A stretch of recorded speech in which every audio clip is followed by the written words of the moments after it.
자, 이어서 글로벌 시황센터 연결해 보겠습니다. 유럽 증시 같은 경우에는 약세 흐름으로 보여줬었고 특히 독일이 좀 약했던 게 마음에 좀 걸립니다. 자, 그런 가운데 미국 증시에서도 어떤 얘기들이 있는지 자세하게 알아보겠습니다. 김민아 앵커입니다. 자, 우선은 유럽 증시는 약세 마감했습니다. 자세한 내용 전해주시죠. 네, 유럽의 주요국 증시들 일제히 하락하면서 이틀 동안 올랐던 이 지수 흐름을 내어줬습니다. 유로스톡스 50지수 확인해 보시면 0.77% 하락세를 기록을 했고요. 4,112.57포인트의 종가를 형성했습니다. 장 초반에 비해서 후반부로 갈수록 이렇게 큰 폭으로 밀려나가는 모습이 연출이 됐는데 주말 동안에 이스라엘과 하마스의 전쟁 소식이 전달이 됐죠. 이렇게 전쟁 소식이 전달이 되면서 유럽 증시도 하락하는 흐름이 나타났는데 이 전쟁으로 인해서 위험자산 회피 심리가 나타났다라고 보시면 되겠습니다. 이런 부분들이 증시에는 부담감으로 작용이 됐다는 점 보셔야겠고요. IG의 한 수석 시장 애널리스트는 갈등의 규모가 명확해질 때까지 리스크 오프 분위기가 당장은 우위를 점유할 것이다 라고 분석을 한 만큼 이 전쟁 여파가 추후에 증시에는 어떻게 작용이 될지도 함께 살펴보셔야겠습니다. 네, 이어서 국제 유가 살펴보도록 하겠습니다. 국제 유가는 상승하는 흐름을 그려나갔고요.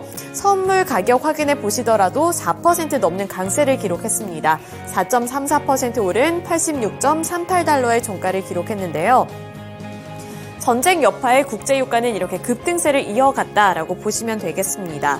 이 팔레스타인 하마스의 이스라엘 기습 공격으로 인해서 국제 유가 쪽으로는 매수세가 확산이 됐고요. 따라서 선물 가격도 4%대 강세를 기록했습니다. 네, 이렇게 유럽 증시 마감 상황 그리고 국제 유가 선물 가격까지 함께 살펴봤는데요. 이어서 미국 증시는 어떻게 마감을 했을지 SH인베스트먼트 김선영 연구원 통해서 들어보도록 하겠습니다. 네, 연구원님 안녕하세요. 예, 안녕하십니까. 네, 간밤 유럽 증시는 분위기가 좋지 않았습니다. 미국 증시는 어떤 분위기였을지 궁금한데요. 미국 증시 마감 상황 전달해 주시죠. 예, 주말에 일어난 이스라엘과 하마스의 전쟁 여파로 하락 개장했던 오늘 뉴욕 증시는 오후 들어 최근 증시 하락에 따른 저가 매수세가 유입이 된 데다 전쟁이 오히려 시장에 향후 호재가 될 것이라는 전망이 힘이 실리면서 3대 지수가 모두 상승 반전되었는데요. 오늘 다우지수는 0.59%, S&P 500은 0.6%, 나스닥은 0.39%, 러셀 2000은 0.6%의 상승으로 거래를 마쳤습니다. 지정학적 불확실성에도 불구하고 미국의 고용시장이 견조함을 보여준 점이 오늘 국채금리의 상승으로 이어졌는데요. 컨퍼런스 보드에 따르면 미국의 9월 ETI는 114.66을 기록해 전달의 수정치였던 114.16보다 소폭 상승하는 가운데 ETI 지수는 고용시장의 선행지수로 이 지수가 오르면 고용이 증가할 가능성이 크다는 것으로 보드 측은 연말을 넘어 내년까지도 미국의 고용시장이 성장세를 이어갈 것으로 전망하고 있습니다. 오늘 특징 종목들을 보면 JP모건이 고성장 반도체 시장에서 두각을 나타낼 것이라면서 투자 의견을 비중 확대로 제시하고 목표 주가를 70달러로 커버를 시작했다는 뉴스로 지난 9월에 IPO로 상장한 암홀딩스의 주가가 0.3% 상승했으며 행동주의 투자자인 넬슨 펠스가 운영하는 트라이언 펀드가 보유 지분을 지난 6월 말 640만 주에서 3천만 주로 대폭 늘렸다는 뉴스로 다우지수의 구성 종목 월트 디즈니가 2.1% 상승했습니다. 업종별로는 전쟁 여파로 인해 방위산업과 에너지 업종이 가장 큰 폭의 상승세를 보였고 부동산, 기초소재, 산업, IT 등 대부분이 상승했던 반면 바이오, 반도체, 그리고 비트코인 등 가상화폐는 소폭 하락했으며 벤치마크의 10년 만기 국채금리는 전일 대비 소폭 상승한 4.797%, 달러 인덱스는 강보합권에서 거래를 마쳤습니다. 로리 로건 댈러스 연방은행 총재가 최근 채권시장 긴축으로 연준이 금리를 올려야 할 필요성이 줄어들 수 있다고 밝힌 점이 투자 심리를 다소 안정시켰습니다. 로리 로건 총재는 전미 실물경제협회 연설을 통해 기간 프리미엄으로 인해 장기금리가 높은 수준을 유지한다면 연방기금 금리를 높여야 할 필요성이 적어진다면서 이같이 언급했는데요. 최근 채권금리 상승이 사실상 긴축 효과가 있을 수 있다는 주장이 힘을 싣는 발언이었습니다. 앞서 메리 데일리 샌프란시스코 연은 총재도 최근 채권시장의 긴축이 금리 인상 이래야 맞먹는 수준이라고 주장한 바 있는데요. 다만 로건 총재는 채권 금리가 미국의 강한 경제에 대한 신뢰에 기반해 높은 수준을 유지한다면 연방기금 금리를 높여야 할 필요가 있다고 인상 가능성을 열어두었지만 장기 채권 금리 급등이 강한 미국 경제에 대한 기대감에 기반한 것이라면 결국 연준은 금리를 인상해야 할 수도 있다며 금리 인상과 동결의 가능성을 모두 열어두고 있습니다. 올 들어 자산 10억 달러 이상의 미국 대기업들의 파산이 급증하고 있다는 소식입니다. 예년에 비해 더 많은 대기업의 파산은 주식시장의 약세와 신용카드 연체율 상승 등의 악재와 함께 미국 경제의 경착륙 가능성을 높이고 있다는 지적인데요. 연방준비제도가 연내 추가 금리 인상 단행 가능성이 제기되면서 파산 신청 기업이 늘어날 수 있다는 우려도 커지고 있습니다. 컨설팅 업체 코너스턴 리서치에 따르면 올해 대기업들의 파산 보호 신청 건수는 16건으로 조사됐고 이것은 지난 2005년부터 지난해까지 상반기 기준 평균 대기업의 파산 보호 신청 건수인 11건에 비해 5건이나 많은 수준인데요. 기업의 파산은 수만 명의 실직을 초래하는 것은 물론 금융시장도 경색시키는 것으로 알려진 가운데 실제 트럭 운송업체 옐로우의 파산은 미국 해운 및 부동산 시장은 물론 금융시장까지 막대한 영향을 준 바 있으며 월스트리트 저널지는 미국 대기업들의 파산은 지난 2008년 리만 브라더스의 파산 후 발생한 금융위기처럼 미국에서 강력한 경기 침체가 진행 중이라는 신호가 될 수 있다고 우려하고 있습니다. 중국 전기차 업체 비아디의 올해 누적 판매가 200만 대를 넘어섰다는 소식입니다. 현재 매체들에 따르면 비아디의 9월 판매는 28만 7,454대로 전년 동기 대비 43%가 증가했고 이에 따라 올해 1월부터 9월까지의 누적 판매는 207만 대를 기록해 200만 대를 돌파했으며 비아디는 이번 달 내 신차 예약 판매가 예정돼 있어 올해 4분기에 월간 판매 30만 대를 넘어서는 새로운 역사를 만들 수 있을 것이라고 전망하고 있습니다. 비아디는 9월 중 28,039대를 수출해 전년 동기 대비 262%의 급등세를 보이면서 수출의 호조세도 이어갔는데요. 자동차 업계는 작년 하반기 해외 시장 개척에 나선 비아디의 수출이 본 궤도에 오르면 머지않아 월간 30만 대 수출도 어렵지 않을 것으로 보이는 가운데 신에너지 분야 독주 체제를 구축한 비아디는 지난 8월 세계 자동차 판매 점유율 4.8%를 기록해 현대와 포드를 제치고 세계 4위에 오른 바 있습니다. 마지막으로 내일은 전미 자영업연맹 NFIB의 9월 소기업 경기 낙관지수, 연방 상무부의 8월 도매 재고량이 발표되고 펩시코 잉크, 네오젠 코퍼레이션, AGG 잉크, 프레스토 오토메이션, 그리고 복스 인터내셔널이 지난 분기 실적을 발표합니다. 네, 이렇게 실적 발표 일정까지 함께 들어봤습니다. 오늘 말씀 고맙습니다. 예, 감사합니다. 네, 유럽 증시에 이어서 미국 증시 마감 상황까지 함께 들어봤고요. 이어서 지난주 금요일 시장 국내 증시는 어떻게 마감을 지었을지 코스피 시장부터 살펴보도록 하겠습니다. 코스피 지수 전일 종가 대비 0.21% 오르며 거래를 마쳤습니다. 3거래일 만에 반등에 성공했고요. 2,408포인트 선에서 거래를 마치는 모습이었는데 금요일 시장에서는 외국인 투자자들만이 매도를 했고 개인 투자자들 그리고 기관 투자자들은 함께 매수하는 흐름을 보여줬습니다. 시가총액 상위 종목들 위주로 주가 흐름부터 함께 살펴보도록 할 텐데요.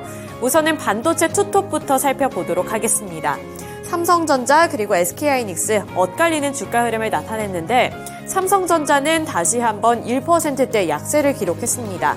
반면에 SK하이닉스 같은 경우에는 0.17% 올라주면서 강보합권 수준에서 마무리를 지었는데요. 주가까지 함께 살펴보시죠. 네, 삼성전자는 1% 넘게 하락하면서 다시 한번 66,000원 선까지 밀려 내려갔습니다. 67,300원이 그나마 장 초반에 기록을 했었던 고점이라고 보시면 되겠는데요. 하지만 장 후반부로 갈수록 이렇게 탄력이 둔화가 되면서 66,000원 선까지 밀려 내려갔습니다. 또 SK하이닉스 같은 경우에는 0.17% 강보합권 수준에 머무르면서 12만 400원의 종가를 기록을 했고요. 간신히 이렇게 12만 원 선을 지지해주는 모습으로 거래를 마쳤습니다. 네, 이어서 2차 전지 셀업체들 살펴보도록 하죠. 2차 전지 셋업체들 확인해 보시면 전반적으로 하락하며 거래를 마쳤습니다. LG 에너지솔루션이 0.75%, 삼성 SDI가 1.64% 하락했고요. LG 화학의 경우에는 0.5% 하락하면서 이 대표적인 2차 전지 셋업체들 일제히 하락 마감했습니다. 네, 이어서 현대차와 기아 살펴보도록 하겠습니다. 현대차가 0.89% 올랐고요. 기아의 경우에는 2.04% 강세를 기록했습니다. 지난주 금요일 시장에서 현대차와 기아가 한 가지 소식을 들고 왔죠. 이 전기차와 관련해서 미국의 테슬라의 슈퍼차저를 활용을 하겠다라는 소식을 전해 왔는데 현대차보다는 기아가 조금 더 강하게 움직여주는 모습이었습니다. 인터넷 플랫폼주들 확인해 보시면 네이버가 0.79% 소폭 올라줬고요. 카카오의 경우에는 2.94% 오르면서 강세로 거래를 마쳤습니다. 네, 이어서 제약바이오 섹터 살펴보도록 할 텐데요. 제약바이오 섹터 분위기 나쁘지 않았습니다. 전반적으로 빨간불을 켜내는 모습이었는데요.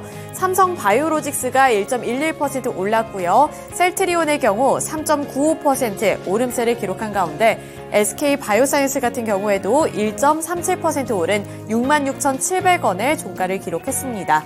그 외에도 한미약품이라든지 대웅제약, 대웅 같은 경우에도 4%에서 7%대까지 상승폭을 확대해 나가는 모습이었습니다.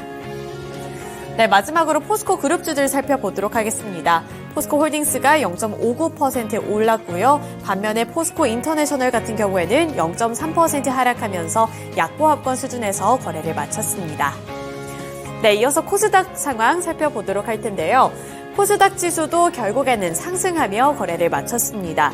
코스닥도 3거래일 만에 상승세로 이렇게 거래를 마치는 모습이었고 코스피보다도 코스닥이 더욱더 강한 흐름을 나타내줬는데요. 1%대 강세를 기록하면서 816포인트 선에 거래를 마쳤습니다. 목요일과 비교했을 때 1.92% 오르며 거래를 마쳤고요.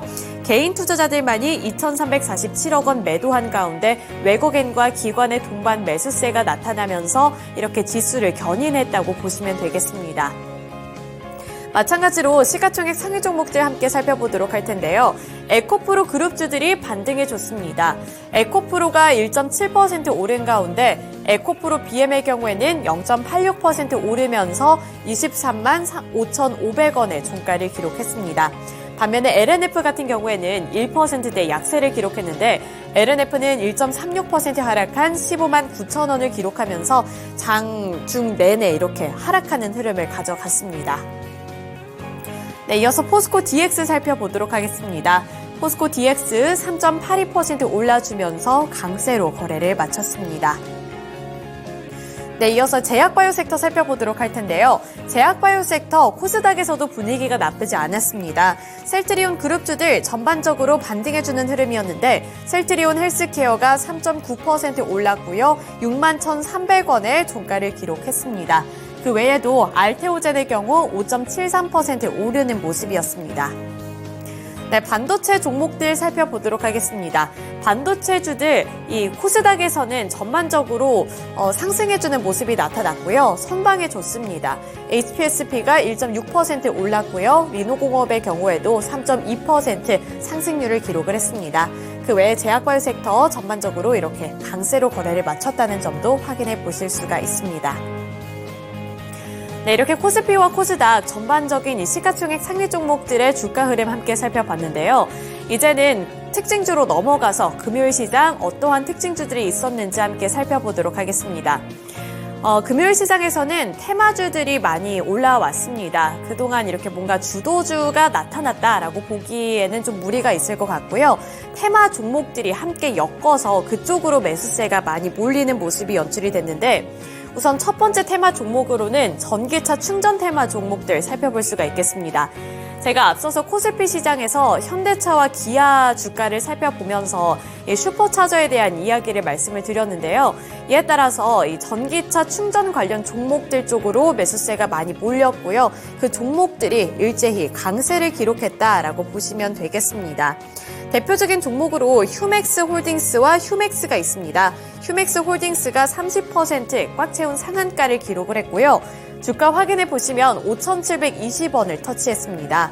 또 휴맥스의 경우에도 8.55% 상승해 주면서 3,365원의 종가를 기록을 했고요. 장 초반에 더욱더 강했던 것에 비해서는 탄력이 일부 빠져나가면서 8%대 상승세로 거래를 마쳤다는 점도 보셔야겠습니다. 내년부터 이제 북미 지역에서 판매되는 현대차와 기아의 전기차들도 테슬라의 슈퍼차저를 활용을 하게 되는 건데요. 따라서 이 휴맥스 홀딩즈가 30% 올랐다고 말씀을 드렸고요. 내년 10월부터 미국과 캐나다에 판매하는 전기차에 테슬라 충전 방식인 북미 충전 표준을 채택한다고 현지 시간 5일 밝힌 바가 있습니다. 이 조치로 인해서 현대와 기아는 기존에 활용을 하고 있었던 이 CCS 방식을 버리고 테슬라 슈퍼차저를 활용을 할 수 있게 된 건데요. 현재 미국과 캐나다 그리고 멕시코 등에는 테슬라의 슈퍼차저가 12,000여 개가 있다고 합니다. 미국의 경우 전체 급속 충전기 중에 60%가 이 슈퍼차저이기 때문에 현대차와 기아가 슈퍼차저를 활용하게 될 경우에는 북미 지역에서 활용도가 더욱더 편리해지게 되는 거겠죠. 따라서 이러한 부분들이 전기차 충전소 쪽으로 투자 심리를 개선을 시켰다라고 보시면 되겠습니다. 네, 이어서 두 번째 테마 종목들 살펴보도록 할 텐데요. 두 번째 테마로는 양자컴 테마 종목들 살펴보도록 하겠습니다. 그 대표적인 종목들이 PPI 그리고 우리로가 있는데요. PPI가 29.84% 상한가를 기록했고요. 우리로의 경우에도 29.78% 상승률을 기록해주면서 상한가를 기록을 했습니다.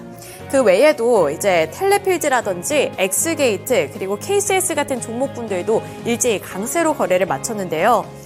이 양자암호주가 급등세를 보인 것은 그 전날에 정부 출연 연구소인 기초과학연구원이 양자 컴퓨터에 관한 신기술을 소개했기 때문이었습니다.